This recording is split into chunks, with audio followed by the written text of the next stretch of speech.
say too how much I appreciate Scott and Liesel's hard work over the last couple of years. In the competitive world of college athletics, it's rare to be able to work with a guy that's literally probably the biggest ULM fan in town. He's a big reason that I'm back standing up here today. In the position that I'm in. I didn't know Coach Bowden at all, and Scott kind of got my foot in the door. And so, Scott, I appreciate everything you've done for the university.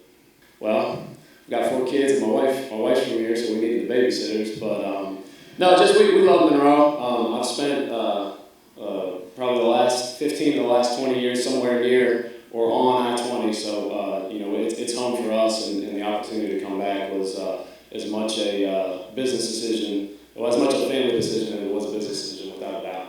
A little bit. There's still a lot of the same folks here. I was only 2 years removed, so there's still a handful of guys on the offensive roster that I recruited or either played for us. I was recruiting on my way out, and so it was good to see some of the familiar faces, in helmets. But a lot of the staff is still the same, and we all know Monroe's a good old-fashioned Southern town. A lot of folks that are here going to be here for a while, so it's been nice coming back.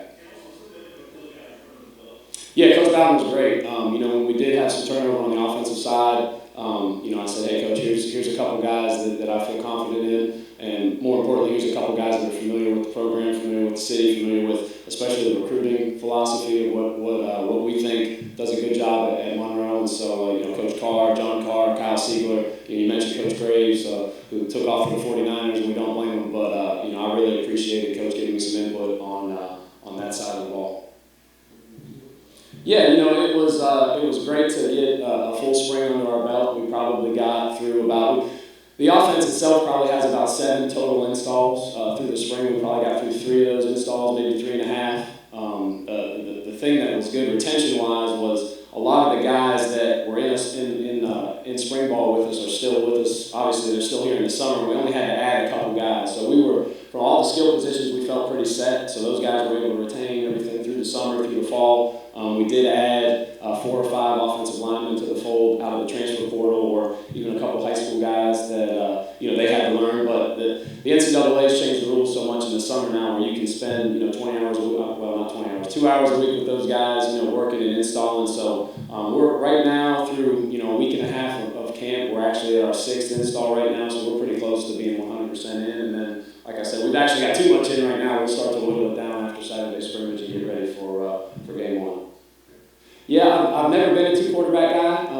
There's been times in the past where it may have made some sense depending on when you get. I think when you have 2 guys that have 2 different skill sets, I think that's something that you definitely consider. Maybe you have a drop back guy, you got a guy that's a little more athletic, and you want to kind of do some different things offensively. One guy can do it, one guy can't, or vice versa. For me, and we're very, very lucky to have 2 guys that, in my opinion, are basically the same skill set. They do things really well. They do what we want to do as far as having a quarterback that's a little more athletic. I'm more of a 1 quarterback guy, especially when we got 2 guys as talented as John and Chandler. It's going to be the tough decision is figuring out who that guy is. But they're both pros. They come to work every day, and I know they're going to handle that decision the right way. And everybody knows quarterback wise. You're always 1 snap away. So they'll whoever that first and second guy is, the second guy's going to be right. The first guy's going to do what he does and give us his best efforts every Saturday, and then whoever the 2 guys is, he's going to be ready to roll. They're both pros, there's no doubt.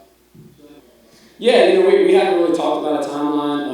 Typically, that first scrimmage is kind of wide open. Those guys split reps with the ones. That first scrimmage, it'll be like that again Saturday. We'll probably get to a decision probably early next week, and kind of go from there. But like I said, even from a practice standpoint, I'm big on, it's not going to be an 80-20 reps thing. I'm pretty close to 50-50, maybe 60-40 with the 1 and 2, because again, it's you're always 1 snap away. It's a physical game, and both of those guys, like I said, they'll be ready to roll in whatever role they find themselves in.